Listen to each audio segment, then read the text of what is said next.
All right, Commissioner Britz, looks like we've got, I think everybody right now is that was in the waiting room is now joined.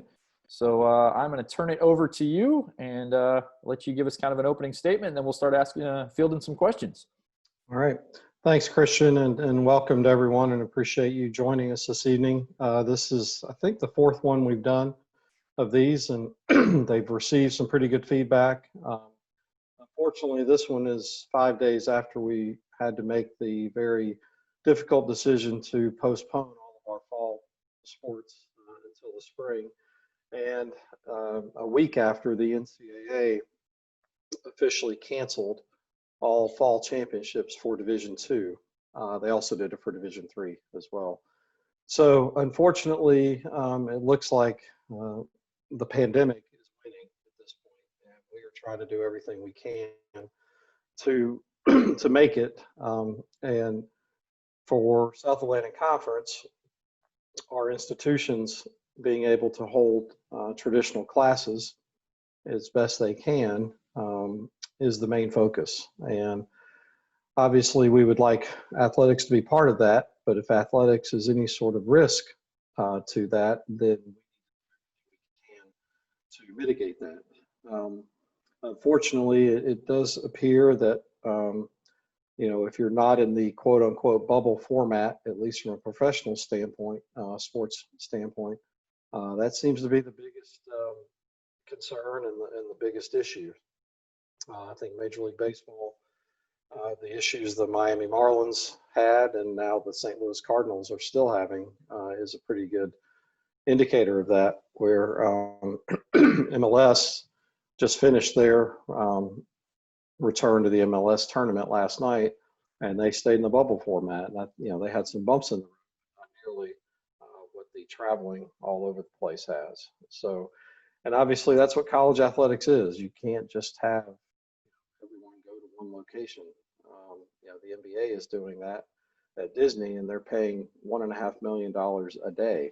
I don't think anyone here thinks we have that kind of money. We couldn't even do that for if it was 101.5 million for the year. We couldn't do that, let alone a day. So we made the hard decision that in the best interest of our schools and the health and safety of our student athletes, our coaches, and our staffs, that we would not have any competition this fall.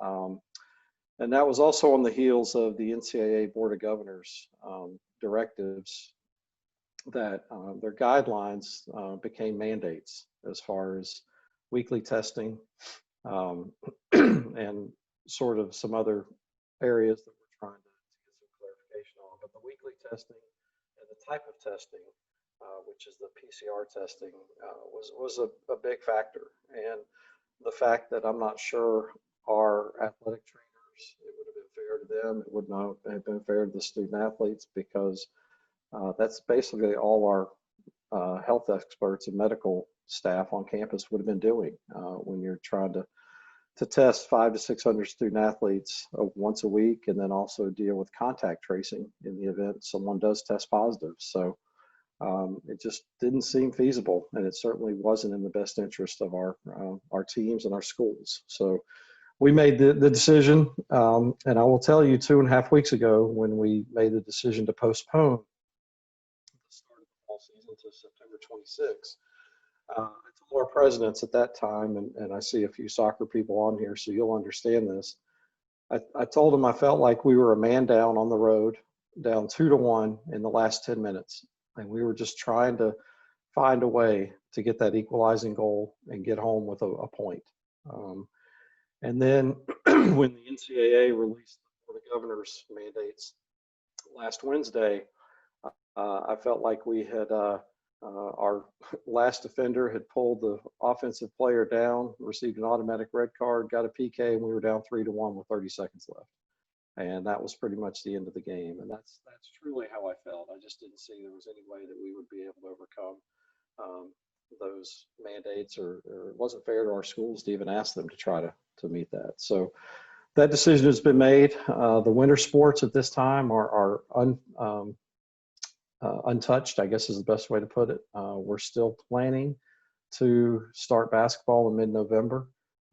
I can't tell you that that's looking very good right now, but it is still where we are.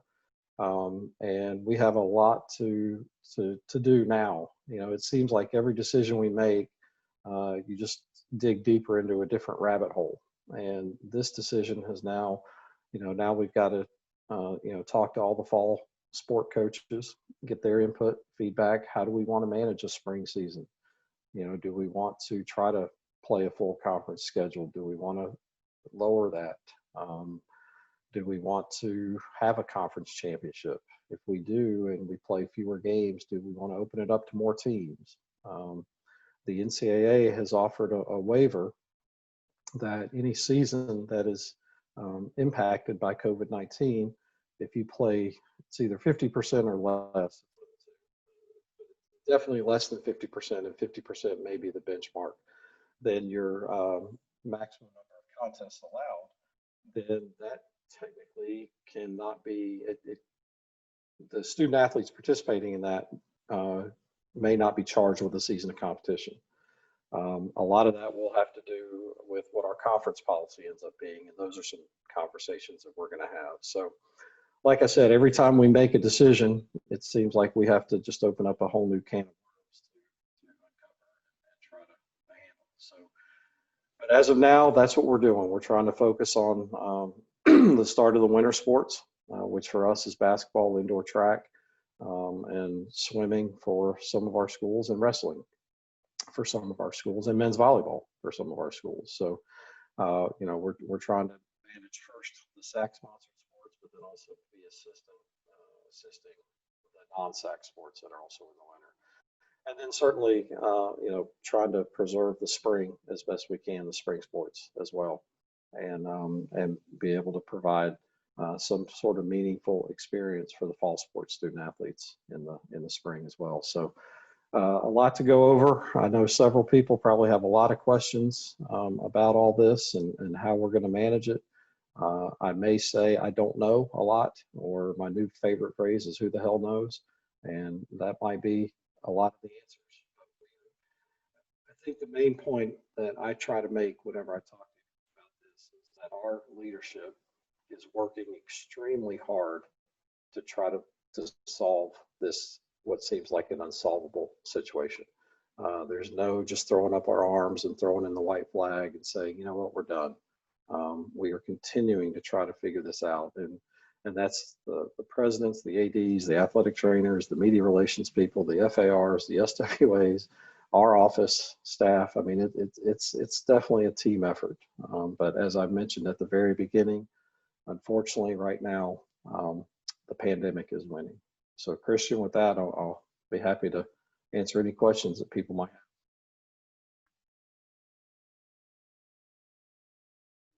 I forgot how to unmute myself for a second. Sorry about that. All right, just a couple of ground rules for those of you who maybe haven't joined us before.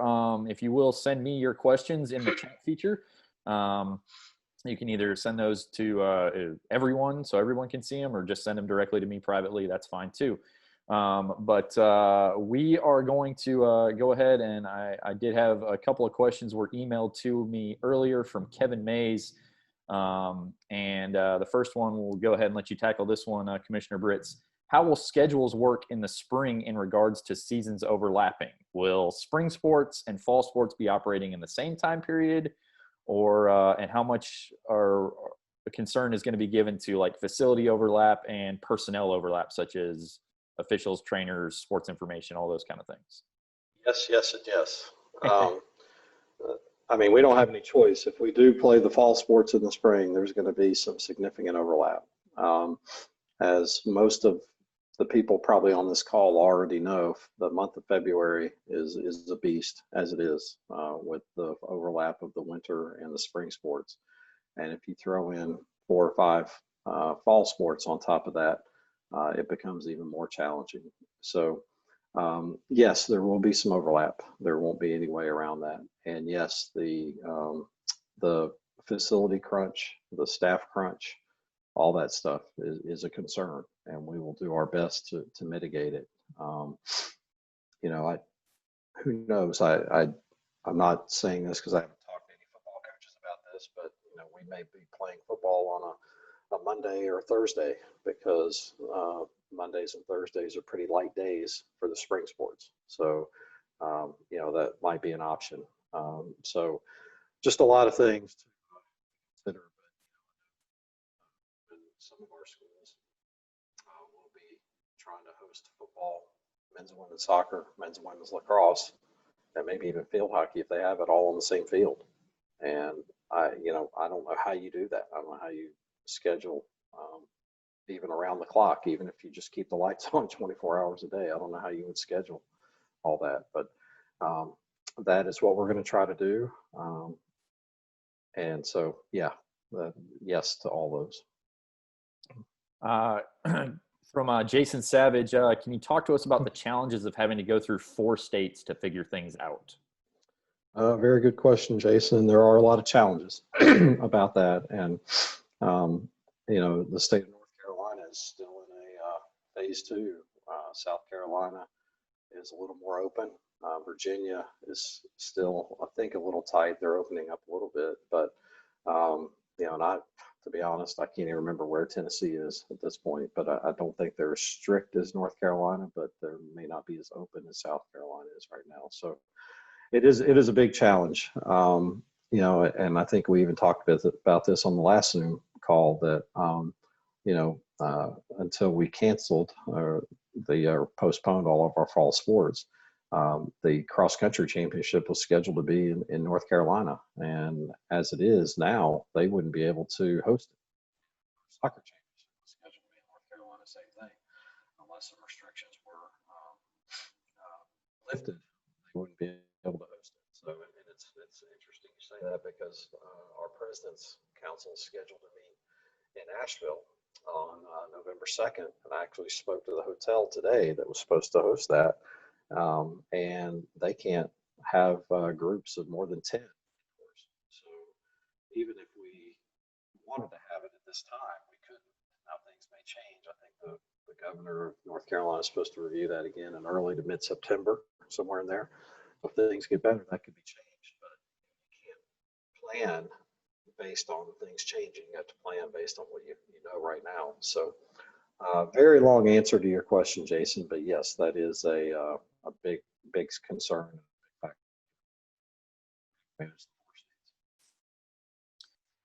Thank you, Commissioner. This one from Callan. Could fall sports have championship games in the spring? Yes, they could. And that's why next week, we have meetings with all of our fall sport coaches groups. And because we definitely want to get their input on how they want to proceed with that. And now, realistically, I don't think, I'll just use football as an example. I don't think it's very good for football to play 10 or 11 games in the spring and then 2-3 months later start up another, fall season. So I think, and the same could be said for soccer and maybe volleyball. So I don't think they'll be full seasons, but they will be, regular season contests. And we'll leave it up to the schools whether they want us to try to squeeze in a championship event for them. We certainly will do our best as a conference office staff to do it. But the first question, talking about the facility crunch and staff crunch, that would apply to us too, especially during championship season. So we'd have to be very cognizant of that. Thank you, sir. And Commissioner Britz, we did it. Somebody made a comment. Your microphone's cutting in and out. So if you can try and perfect. All right, I'll hold it. Sorry. Thank you, sir. Yep. So we did have a question from Steph and Shane. Will teams be able to practice in the fall, both fall and spring sports? And is that a SAC decision or a school decision? Very good question. And when we made our announcement, first of all, is that audio better? Is that better? Okay. When we made that announcement on Friday, we did make the decision to suspend all athletically related team activities immediately. And that was mainly because of the NCAA Board of Governors directives that stated that any situation where a student athlete may contract COVID-19 through athletics, the institution would be responsible for their medical expenses. Well, first of all, if someone tears their ACL during practice. Certainly the school, along with the individual's insurance, covers any medical expenses. Well, the problem is I'm not sure how many insurance companies are dealing with the COVID-19 right now. So that became a big issue. And then the other thing that we're still trying to flush out is similar to the concussion situation. If someone contracted COVID-19 and then 10 years from now had lingering effects from it, whatever that might be, would then the school be responsible for that? So a lot of pieces to uncover there. And then the other thing is there wasn't clarification on the testing mandate. And we did get clarification on that yesterday from the NCAA that if you're not actually competing, the testing piece is not a mandate. It's a guideline, it's a recommendation, but the PCR testing is not mandated. We're still trying to flush out the insurance piece and the liability piece. But I think what we'll end up landing on is, as long as the school feels, like they're comfortable with the setup they have and they're doing everything they can, then certainly we need these student athletes to be engaged. We need them to be active. But one of the things we heard today, I had a commissioner's call today, and one of the things we heard from the NCAA was just this scenario. Just give you a scenario. A team is practicing. That night, one of the players goes out, goes to a party, goes to a bar, whatever, contracts COVID-19, comes back to practice the next day and infects 5 other people. Those 5 people, the institution is now responsible for. The one that snuck off and did what college students do, the school would not be responsible for, but the 5 that they infected, they would be. So that's the reality of this, and that's where the sort of situations we're looking at. And sorry to drag on about this one, but I think this is part of why we made the decision on the competition piece as well, because you're talking about 18 to 22-year-old students. Us adults, we were all that way. You're setting them up to almost fail because you're asking them not to be college students. And that's not fair to them. It's not fair to their coaches. It's not fair to anybody. So how do we mitigate that? Well, you mitigate that by, sort of having that bubble effect where you're just practicing, you're just engaging with your team, but you're not traveling, you're not going to a campus, you're not having individuals come on your campus and things like that. So I can't say for 100% certainty that we will have practice this fall, but I feel much better about it today than I did on Friday when we made that announcement. I can tell you that. Thank you. Thank you, sir. This question is from Mark. If we are able to play in the spring and there are problems with facilities and staff, which sports, fall or spring, take a precedence? Can't answer that one. I don't know. That's one of the things that we will definitely have to uncover. It's an excellent question. And I don't want to tell you one way or the other because I honestly don't know. But it's certainly something that I know we'll talk about over the next several weeks. And he has a follow-up to that. At this point, have we considered out-of-conference games to be allowed for spring sports? For spring sports, yeah. Spring sports at this point are well, I shouldn't say they're untouched because we did reduce the number of games. Man, I can't remember. Have we even done the spring sports? Yeah, I think we actually did it. I think it's they're down to the NCAA's new maximum games. So I know baseball's from 50 to 40 games. So there will be some non-conference. Yeah, I think it's you have an opportunity to. Yeah. Yeah. Okay. That's what I thought. Yeah. But to be honest, and who was this person that asked it? His name's Mark. I don't have a last name. Mark, I'll be honest with you. A lot of it probably will be based on the financial situation of the school. If they can afford to either have officials and host a home game or series, depending on the sport, or travel. A lot of it, if all the budget is going to allow is for conference games, then the non-conference might get wiped out. But from a scheduling standpoint, at this time, our schedule does permit non-conference opportunities in the spring sports. And just to clarify, because he may have meant fall sports in the spring as well. So is that probably the same answer? No, I would say the fall sports are not going to have an opportunity to play non-conference. I don't even know if they'll be able to play full conference. So I think it's very unrealistic that they would have non-conference opportunities. All right, perfect. I think we've covered that one then. Yeah. So this next one's from Jen Brown. When will the SAC make a decision on winter sports? Pretty soon, I would think, in the next 3 to 4 weeks. You keep thinking that that's a long way away, but it really isn't. So I would say, by mid-September, we'd probably have to make a decision. We might be able to push that to late September. But, with basketball technically scheduled to start full practice, mid-October, that's not something we can wait to. In fact, I had a conversation with one of our presidents today, and I said, we've got to shift our focus pretty quickly now to the winter sports and how they're going to be treated, and do we delay that to January 1? I've seen a lot of conferences who have already said, we're not going to do anything for the rest of this calendar year. January 1. All right, thank you, sir. That actually leads us back to Kevin Mays' next question. He had sent me 3, so I was kind of holding on to him there. Is there any time frame at this point as far as schedules for fall sports?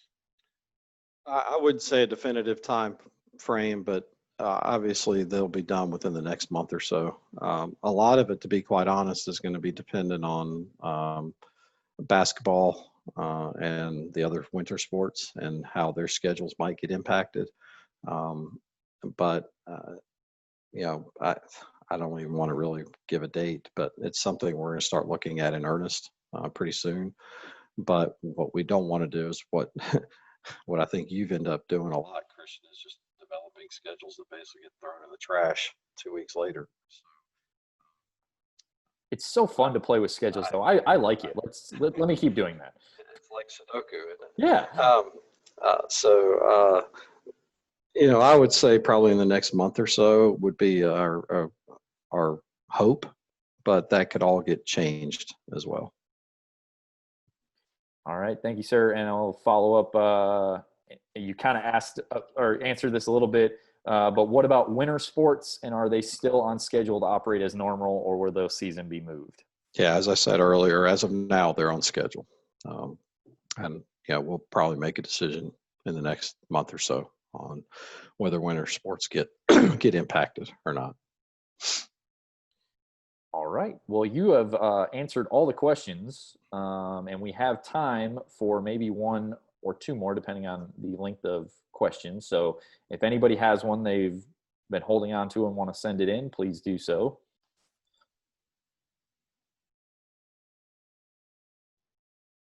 If not, we're going to be done. Trying to see who's on here. As you said, I'll call them out. I know Greg Munn has a question. Come on, Greg. Oh, so Kevin Mays actually joined us a little late, and he was just asking. He would like you to, if you could just readdress the facilities overlap. And okay, since he missed that one, there will be an overlap, and it will be a big challenge, especially for some of our schools. But it's another one of those things. I think in the past when we've done our conference schedules, we tried not to focus on that too much, because understanding with as many sports as we have, there's inevitably going to be a weekend. I'll just use spring as an example, where someone's going to have baseball, softball, maybe both lacrosses on the same weekend. If it happens once a year, it happens once a year. But now, we may have to be very aware of that and try to spread that out as much as we can. And if that is the case, certainly, all right, that soccer team has got to be on the road.